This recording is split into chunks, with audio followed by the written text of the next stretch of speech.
Okay, this section is really about behaviors and how it feels to work for your organization. And the first triad is about the 5 dysfunctions of a team, if you're familiar with that book and that structure.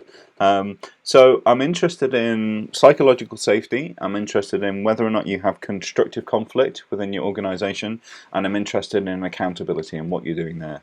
So the 3 questions that we have are: do employees feel comfortable expressing themselves in all situations? And here, answer honestly, you might be able to, as CEO or as a member of the leadership team, but is that true for a typical employee?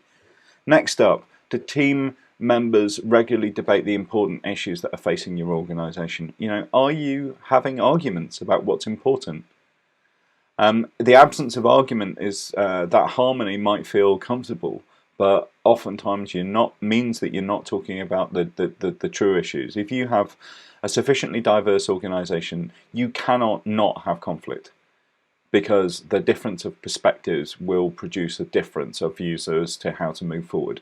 So if you're just not having those discussions, then there is some kind of issue that you need to dig in and resolve. And the third one in this 5 dysfunctions of a team stack is about accountability. This is a picture of somebody having their feet held to a fire, which is one of my least favorite management expressions of all time. So I'm really talking about team member accountability here. Do team members hold each other to account for progress? If you are falling behind, is somebody who's not just your boss getting cross going to call you for that underperformance? Okay, next up is values, and when I say values, I don't mean just a list of bullshit words that your marketing department came up with a PR agency and put onto a tea towel or a poster in your kitchen and put it on the slide for a conference where they clearly don't understand how Venn diagrams work. The question is specifically, do you have a clear set of values that guide behavior?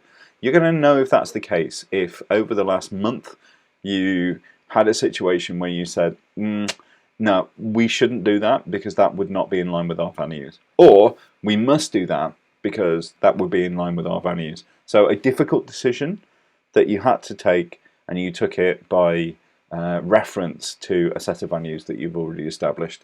If that has happened recently, I think you can score yourself reasonably high on this account. If it hasn't, have a think. Now, being clear on values and being clear on the kinds of behaviours that we want to see is all very well, but bad behaviour also needs to be addressed. So this question is unproductive behaviour addressed in a timely way? Do you let it fester? Do you have those difficult conversations in a timely way or not? Close to the end now.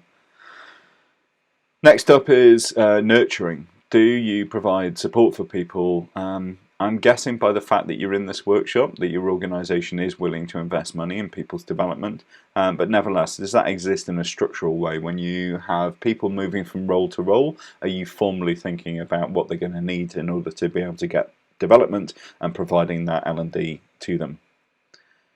And our last but not least question, illustrated with a slightly bizarre picture of a pot noodle sandwich. I don't know what I was thinking yesterday. Do you have good relations with external partners, customers, suppliers, etc.? If I were to go and ask them about you, what would they say? Are those relationships good or not? Okay, that's it. Hopefully that wasn't too onerous. Hopefully some of those questions made you think. And when we're in the workshop, we're going to be looking at some good structures to be able to work our way through strategic decision making.